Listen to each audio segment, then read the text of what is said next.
Hello student, आज हम सभी क्लास 10th एनसीईआरटी मैथ्स की प्रश्नावली 4.1 एक ही वीडियो में पूरी सॉल्व करने वाले हैं। तो जल्दी से कॉपी पेन उठाइए और मेरे साथ सॉल्व करना शुरू कीजिए।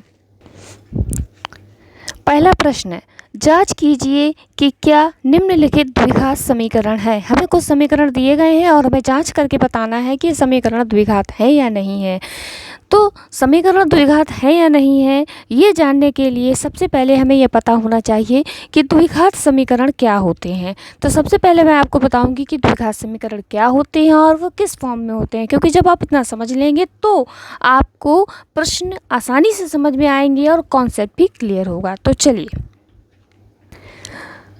तो सबसे पहले मैं आपको ये बता दूं कि द्विघात समीकरण होते क्या हैं। द्विघात समीकरण जो होते हैं वो ax² plus bx plus c बराबर 0 की फॉर्म में होते हैं। यानी जो समीकरण इस फॉर्म में लिखा होगा वो द्विघात समीकरण होगा। और ये जो समीकरण होते हैं इनकी अधिकतम घात 2 होती है। जैसे अगर हम इसी पर गौर करें तो इसकी अधिकतम घात जो है x की वो 2 है। इसीलिए हम इसे कह सकते हैं कि द्विघात समीकरण है, जहाँ पर जो a है, b है और c है, ये जो हैं ये अचर राशियाँ हैं, यानी ये कोई गिनती में रहेंगी। ठीक है, 5, 10, 18, 20 जो कुछ भी रहेंगी। ठीक है, और a 0 नहीं हो सकता, क्योंकि अगर a 0 हो जाएगा तो ये पूरी वैल्यू 0 हो जाएगी। जब ये द्विघाती वैल्यू पूरी 0 हो जाएगी तो ये हिस्सा जो है समाप्त हो जाएगा, 0 हो जाएगा, तो फिर ये द्विघात समीकरण रह ही नहीं जाएगा। ठीक है, आई होप आपको समझ में आया होगा। तो अब हम क्वेश्चंस के द्वारा और भी क्लियर करते हैं। तो पहला क्वेश्चन उठाते हैं। पहले क्वेश्चन में हमें यह समीकरण दिया गया है, इस तरीके का मतलब दिया गया है और हमसे ये पूछ लिया गया है कि बताइए कि ये द्विघात है या नहीं है। तो अभी तो हम ऐसे नहीं कह सकते हैं, तो इसके लिए हमें क्या करना पड़ेगा, इसे सॉल्व करना पड़ेगा। सॉल्व करके हमें इसे इस फॉर्म में बनाना पड़ेगा। जब ये इस फॉर्म में आ जाएगा तब हम उसे देखकर बताएंगे। तो x+1 का होल स्क्वायर, इसे सॉल्व करने के लिए हमें सूत्र लगाना पड़ेगा a+b का होल स्क्वायर, जो कि आप लोगों ने छोटी क्लासेस में पढ़ा होगा। a+b का होल स्क्वायर होता है a² + 2ab + b²। ठीक है, तो यहाँ पर a+b की जगह x+1 है, तो a² यानी कि हो जाएगा x², 2ab यानी 2 × x × 1 और b² यानी कि 1 का स्क्वायर। ठीक, बराबर 2 का अंदर गुणा करेंगे, 2 का x में करेंगे 2x हो जाएगा, 2 का 3 में करेंगे तो -6 हो जाएंगे। तो ये हो गया हमारे पास x² + 2x + 1 बराबर 2x - 6। ये जितना भी है सब इसे इधर ले आते हैं हम। तो ये हो गया x² + 2x + 1, 2x इधर आएंगे, माइनस के ये 6 इधर आएंगे तो प्लस के बराबर 0। यहाँ से देखिए 2x प्लस के ये माइनस के ये कैंसिल हो गए और ये x² और ये है हमारा 6 और 1 7 बराबर 0। तो लास्ट में हमने इसको ax² + bx + c की फॉर्म में चेंज किया। हमने ये देखा कि हाँ, यहाँ पर जो सबसे बड़ी घात है वो 2 की है और ये द्विघात समीकरण है। लेकिन आप कहेंगे कि यहाँ पर x का गुणज तो है नहीं, वो इसलिए नहीं है क्योंकि वो तो कैंसिल हो गया था, 0 हो गया। ठीक है, यानी कि इसको हम इस तरीके से भी लिख सकते हैं, अगर आप नहीं समझ पा रहे हैं तो x² + 0x + 7, समझिए इस तरीके से भी लिख सकते हैं। ठीक है ना, तो ये कुल मिलाकर के उस फॉर्म में आ गया है और मैक्सिमम जो सबसे बड़ी घात है वो 2 की है, तो इसलिए हम कह सकते हैं कि हाँ, यह द्विघाती समीकरण है। हाँ, यह द्विघात समीकरण है। आप कारण भी लिख सकते हैं, क्योंकि यहाँ पर अधिकतम घात 2 है इसलिए द्विघात समीकरण है। दूसरा प्रश्न सॉल्व करेंगे। इसको भी हम सबसे पहले सॉल्व कर लेते हैं। x² - 2x, यहाँ तो कुछ होना ही नहीं है, और ये -2 का जब अंदर गुणा करेंगे तो -2 का जब 3 में करेंगे तो -6, -2 का -6 में करेंगे तो 2, तो ये हो गए +2x, ये हो गए +2x। ठीक है, माइनस माइनस प्लस हो गया। अब सब कुछ हम इस साइड ले आते हैं, ये 6 इधर आएंगे प्लस के और ये 2x इधर आएंगे माइनस के, बराबर में आ गया 0। x² ये 2 और 2 हो गए माइनस के 4x, क्योंकि माइनस माइनस प्लस हो गया, और ये प्लस के 6 बराबर 0। यहाँ से भी हम देख रहे हैं कि हाँ, ये ax² plus bx plus c की फॉर्म में चेंज हो गया है, यानी कि हाँ, ये द्विघाती समीकरण है। तो लिख देंगे हाँ, ये है द्विघात समीकरण है, द्विघात समीकरण है। ठीक, तीसरा क्वेश्चन सॉल्व करते हैं। तीसरे सवाल को इस तरीके से दिया गया है, तो इसका इसमें और इसका इसमें सबसे पहले हम करेंगे गुणा। तो कैसे करते हैं गुणा? सबसे पहले x का पूरे में कर लेंगे, फिर -2 का पूरे में करेंगे। तो पहले x का करेंगे, x में x², फिर इसी x का 1 में करेंगे प्लस का x। ठीक, x का काम हो गया। अब -2 का x में करेंगे -2x, -2 का 1 में करेंगे -2 बराबर। ऐसे ही सेम इसमें करेंगे, पहले x का करेंगे पूरे में, x का x में किया x², 3 में किया 3x, माइनस के 1 का x में किया -x, और माइनस के 1 का 3 में किया -3। ठीक है, जो कुछ सॉल्व हो रहा है उसको सॉल्व कर लेते हैं। x², ये होगा माइनस के x, और ये -2, x², 3 में से 1 गया 2x -3। इधर साइड ले आते हैं सब कुछ, x² -x -2, ये इधर आएगा माइनस के x², ये इधर आएंगे माइनस के 2x, और ये इधर आएंगे प्लस के 3। सबके साइन चेंज हो जाते हैं। ये x² प्लस के, ये माइनस के कैंसिल हो गए, ये हमारे पास हो गए माइनस के 3x, और ये 3 में से 2 गया, ये बचा हमारे पास प्लस का 1 बराबर 0। सब सॉल्व हो गया, और हमें देख रहे हैं कि यहाँ पर अधिकतम घात 2 की नहीं बल्कि 1 की है, और ना ही ये x² plus b plus c की फॉर्म में है। तो लिख देंगे कि नहीं, या ऐसे लिखेंगे, ये है द्विघात समीकरण, द्विघात समीकरण नहीं है। क्वेश्चन नंबर 4 सॉल्व करेंगे, इसका इसमें गुणा करेंगे और x का इसके अंदर करेंगे। तो सबसे पहले x का पूरे में करेंगे, x का 2x में, तो ये होगा मेरे पास x², ये होगा x, माइनस के 3 का करेंगे, 3 दूनी 6, 6x, और ये हो गए माइनस के 3, 3 एकम 3, और ये हुए x² और ये हुए प्लस के 5x। ठीक, इस साइड लेकर आते हैं, x² plus x minus 6x minus 3, एक सेकेंड, ये 2x में किया था तो ये 2x² होंगे। ठीक है, और ये हो गए माइनस के x², और ये 5x इधर आएंगे, माइनस के 5x बराबर 0। 2x² से एक x² गया, x² बचा, और ये हो गए हमारे पास 1 और 6, यानी ये हो गए हमारे पास और ये 5, ये बचे हमारे पास माइनस के 5 और माइनस के 5, माइनस के 10x और माइनस के 3 बराबर 0। सॉल्व हो गया है, हमने देख रहे हैं कि हाँ, इसकी अधिकतम घात 2 है, यानी कि हाँ, यह द्विघात समीकरण है। लिखेंगे हाँ, यह द्विघात समीकरण है।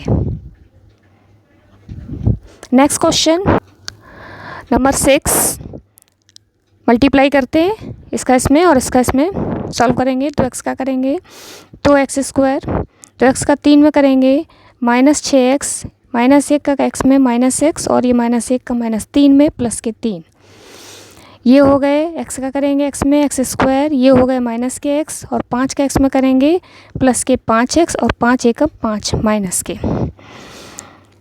2x², 6 और 1 माइनस के 7x प्लस के 3 बराबर x² प्लस के 4x माइनस 5। सब कुछ इधर लेकर आते हैं, तो x² माइनस 7x प्लस 3, ये x² इधर आएंगे माइनस के, ये आएंगे माइनस के 4x, और ये आएंगे प्लस के 5 बराबर 0। सॉल्व करते हैं, 2x² में से एक x² गया, तो ये बचा 1x², और ये हो गए हमारे 7 4 11 माइनस के 11x, और ये हो गए हमारे 5 3 8 प्लस के 8 बराबर 0। अधिकतम घात x की 2 है, और ax² plus b plus c की फॉर्म में भी है, तो हम लिख देंगे कि हाँ, यह द्विघात समीकरण है। हाँ, यह द्विघात समीकरण है। नंबर 6, इधर तो हमें कुछ भी सॉल्व नहीं करना है, इधर हमें a माइनस b का होल स्क्वायर ओपन कर देना है। तो x² प्लस 3x प्लस 1 बराबर a माइनस बी का होल स्क्वायर होता है, अगर आप लोगों को नहीं पता है तो नोट कीजिए, -2ab प्लस बी स्क्वायर। यही इसमें लगाएंगे तो ये हो जाएंगे x square -2 into x into 2 और प्लस 2 का square. X square plus 3x plus 1 बराबर x square -4x plus 4। X square plus 3x plus 1 minus x square plus 4x minus 4 बराबर 0। ये हमारा हो गया, ये हमारा एक्स स्क्वायर से एक्स स्क्वायर कैंसिल हो गया और ये 4 और 3 हो गए 7x और ये 4 में से गया 3 माइनस के 3 बराबर 0। यहाँ पर अधिकतम घात x की 1 है, यानी ये द्विघात समीकरण नहीं है, तो लिख देंगे ये है द्विघात समीकरण नहीं है। नेक्स्ट क्वेश्चन इस तरीके से दिया गया है, अब की बार हमें होल क्यूब दिया गया है, तो सबसे पहले हमें होल क्यूब का फॉर्मूला पता होना चाहिए।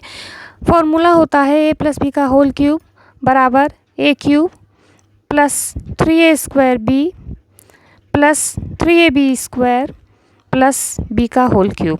इसी फॉर्मूले को हम यहाँ पर लगाएंगे तो लिखेंगे x क्यूब प्लस 3a यानी x स्क्वायर और b यानी 2 प्लस 3x b स्क्वायर यानी कि 2 का स्क्वायर प्लस b क्यूब यानी 2 का क्यूब और 2x का अंदर करेंगे तो ये हो जाएंगे 2x क्यूब माइनस 2x।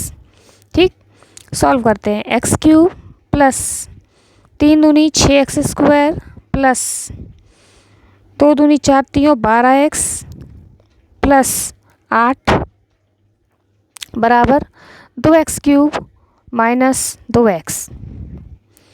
ठीक है, तो ये हो गए हमारे पास x cube plus 6x square plus 12x plus 8, ये इधर आए माइनस के 2x क्यूब और प्लस के 2x बराबर 0।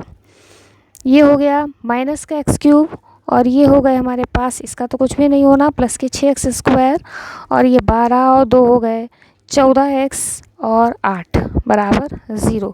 यहाँ पर अधिकतम घात x की 3 है, इसीलिए ये द्विघात समीकरण नहीं होगा, तो लिख देंगे यह द्विघात समीकरण नहीं है, यह द्विघात समीकरण नहीं है, नहीं है। द्विघात समीकरण ध्यान देना तभी होगा जब x की मैक्सिमम घात उस समीकरण में 2 होगी। क्वेश्चन नंबर 1 का लास्ट पार्ट 8th पार्ट ये है, ये आप लोग सॉल्व कीजिएगा और कमेंट करके बताइएगा कि ये समीकरण द्विघात समीकरण है या नहीं है। मैं आप लोगों के कमेंट का इंतज़ार करूँगी और जल्दी से आप हम पहुँच जाते हैं क्वेश्चन नंबर 2 पर।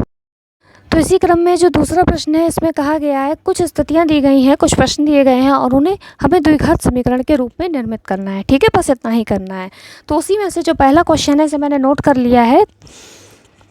इसमें लिखा है एक आयताकार भूखंड का क्षेत्रफल 528 मीटर स्क्वायर है, क्षेत्र की लंबाई चौड़ाई के 2 गुने से एक अधिक है, हमें भूखंड की चौड़ाई ज्ञात करनी है। ये प्रश्न पढ़ने में तो पहली जैसे लगते हैं, लेकिन अगर एक एक लाइन को आप बारीक से और ध्यान से पढ़ेंगे तो बहुत ही आसान है। तो सबसे पहले हम कंडीशन समझ लेते हैं, ध्यान से पढ़ते हैं। भूखंड का क्षेत्रफल, भूखंड आयताकार है, ठीक है, आयताकार यानी कि इस शेप में है, ठीक है। इसका हमें क्षेत्रफल दे दिया गया है 528 मीटर स्क्वायर और हमसे कहा गया है कि क्षेत्र की जो लंबाई है वो चौड़ाई के 2 गुने से 1 अधिक है। लंबाई के लिए कंडीशन दी गई है और चौड़ाई के साथ चौड़ाई को पेश रख के दी गई है। तो अगर चौड़ाई को हम x मान लें, अगर हम, क्योंकि हमें कुछ पता तो है नहीं कि कितनी क्या है, तो अगर हम चौड़ाई को x मान लें तो प्रश्न के हिसाब से, प्रश्न के अकॉर्डिंग हम लंबाई भी ज्ञात कर सकते हैं। तो बिल्कुल ऐसा ही सॉल्व करते हुए हम लिखेंगे, माना भूखंड की चौड़ाई x, ठीक है, भूखंड की चौड़ाई हमने मान ली x मीटर, ठीक। अब प्रश्न में क्या कहा गया है कि हम लिखेंगे प्रश्नानुसार, प्रश्नानुसार भूखंड की लंबाई, चौड़ाई x है और प्रश्न कह रहा है कि जो लंबाई है वो चौड़ाई के 2 गुने से 1 अधिक है। ये चौड़ाई है, इसका 2 गुना और 1 अधिक, ठीक, चौड़ाई के 2 गुने से 1 अधिक है। समझ में आ गया, चौड़ाई x के 2 गुने से 1 अधिक है, तो ये हमारे प्रश्न के हिसाब से इसकी लंबाई हो गई। इसके बाद में प्रश्न ने क्या कहा कि इनका क्षेत्रफल 528 मीटर स्क्वायर है। तो लिखेंगे, क्योंकि प्रश्न में दिया गया है कि भूखंड का क्षेत्रफल जो है वो 528 मीटर स्क्वायर है। क्षेत्रफल का सूत्र होता है लंबाई गुणे चौड़ाई, जो दी गई हमें 528 मीटर स्क्वायर। मान रखते हैं लंबाई जो है वो है 2x + 1, चौड़ाई जो है वो x है, और ये तो 528 हमें दिया गया है। बस इसे ही सॉल्व कर लेना। x का गुणा करेंगे 2x² + x, और 528 इधर लेके आएंगे, माइनस के 528 = 0। बस सॉल्व करने को तो हम पूरा सॉल्व कर सकते हैं, लेकिन प्रश्न में इतना ही कहा गया है कि समीकरण बना दीजिए बस, तो हमने समीकरण बना दिया है। दूसरा प्रश्न, 2 धनात्मक पूर्णांकों का गुणनफल 306 है, हमें पूर्णांकों को ज्ञात करना है। ठीक, कोई भी 2 धनात्मक पूर्णांक हैं। एक चीज़ और प्रश्न में दी गई है कि ये जो धनात्मक पूर्णांक हैं वो क्रमागत हैं। कैसे हैं? क्रमागत है। बुक में देखिएगा आप, तो क्रमागत धनात्मक पूर्णांकों का गुणनफल 306 है। क्रमागत का मतलब होता है कि जैसे बिल्कुल क्रम से, जैसे 4 के बाद 5 आता है तो एक 4 है और दूसरी 5 है, इस तरीके से। और यहाँ पर हमें पता ही नहीं है कि वो संख्याएं हैं क्या, तो हमें माननी पड़ेगी। तो हम लिखेंगे माना पहला पूर्णांक x, जब पहला x है तो दूसरा पूर्णांक क्या होगा? तो दूसरा पूर्णांक क्या होगा? ठीक इसके बाद वाला, यानी कि x में 1 बढ़ती, जैसे 4 के बाद 5 होता है, 4 में 1 बढ़ती, तो दूसरा पूर्णांक हो जाएगा x + 1। और प्रश्न ने क्या कहा? प्रश्नानुसार प्रश्न कह रहा है कि दोनों का गुणनफल 306 है, तो हम भी कर देते हैं गुणा। हमने भी लिख दिया भाई दोनों का गुणनफल 306 है, और बस इसे सॉल्व कर लेना है। x² + x का गुणा करना है अंदर, और ये 306 इधर आ गए बराबर 0। बस हमसे कहा था समीकरण बना दो, हमने समीकरण बना दिया। अब इसी तरीके से हम आते हैं तीसरे प्रश्न पर। प्रश्न, रोहन की माँ उससे 26 वर्ष बड़ी है, उसकी आयु का गुणनफल अब से 3 वर्ष पश्चात 360 हो जाएगा, यानी कि रोहन और उनकी माँ की आयु का गुणनफल जो है वो 3 साल बाद 360 हो जाएगा। हमें रोहन की आयु ज्ञात करनी है, तो रोहन की आयु हमें ज्ञात करनी है, तो हम रोहन की ही आयु मानेंगे और प्रश्न के अकॉर्डिंग सॉल्व करते जाएंगे। प्रश्न पढ़ लीजिए एक बार बस, और ये दिमाग में आ जाए कि हमको क्या मानना है। उसके बाद जैसा जैसा प्रश्न कहता है वैसा वैसा करते जाइए, कोई भी प्रॉब्लम नहीं होती है। तो लिखेंगे माना रोहन की वर्तमान आयु x वर्ष। ठीक है, रोहन की हमने वर्तमान आयु मान ली x वर्ष। तो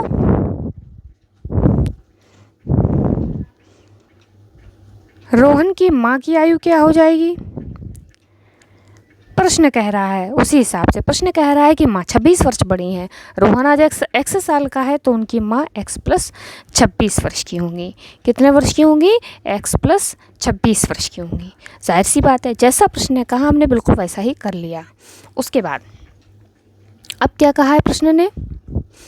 3 वर्ष बाद, यानी कि दोनों की आयु में 3 जोड़ दिए जाए, क्योंकि 3 वर्ष बाद दोनों की आयु 3 प्लस हो जाएगी। ठीक है, तो 3 वर्ष बाद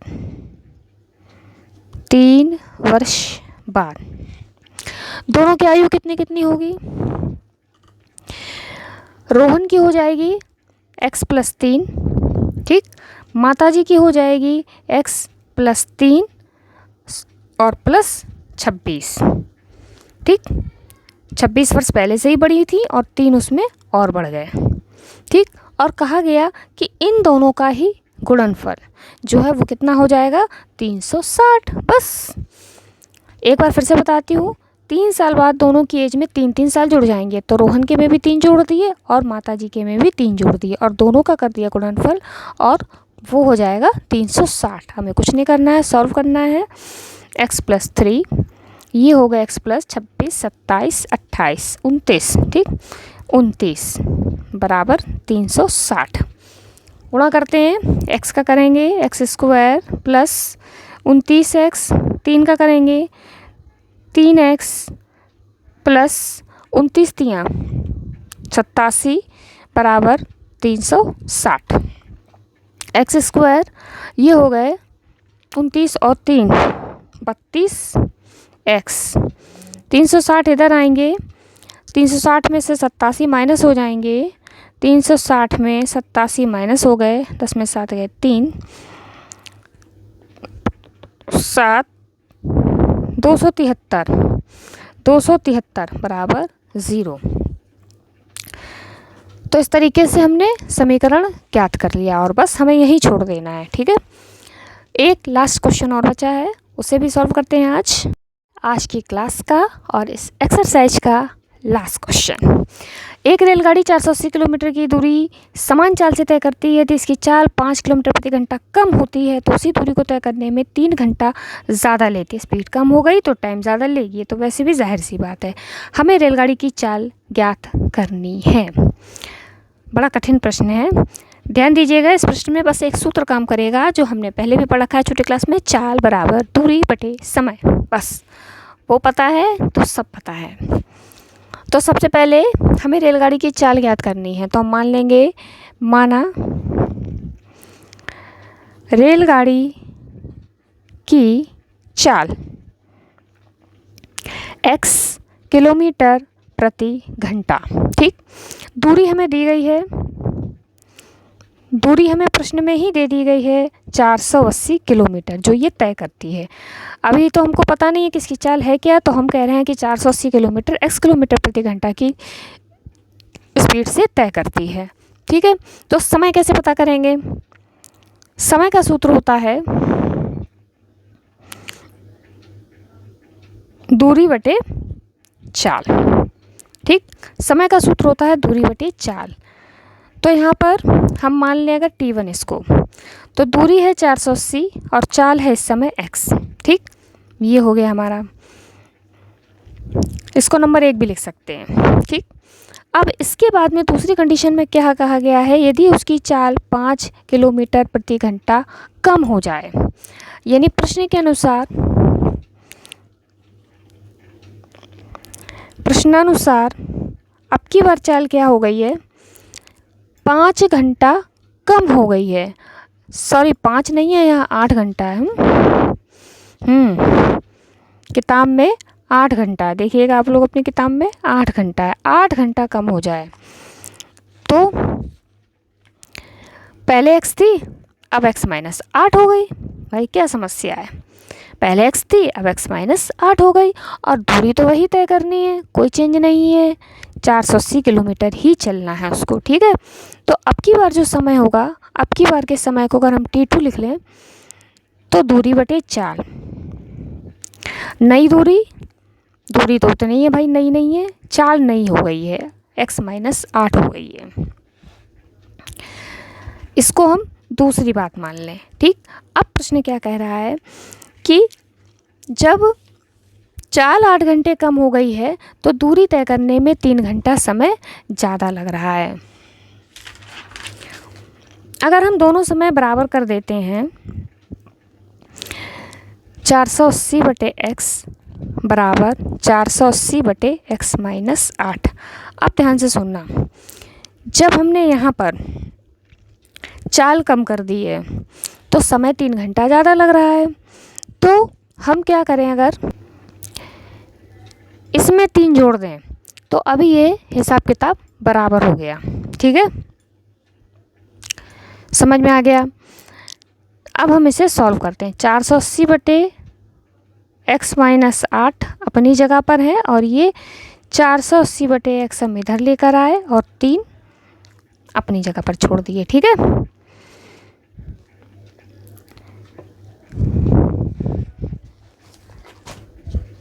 ऐसे, ठीक है, ये यहाँ पर ही थे, इसको यहाँ ले गए और ये तो अपनी जगह पर है ही, थोड़ा सा हमने सीधा करके लिख लिया। सॉल्व करते हैं, 480 अगर हम कॉमन ले लें तो बचेगा 1/x-8 माइनस 1/x बराबर 3। यही सॉल्व करते हैं साइड में। तो ये हो गए 1/,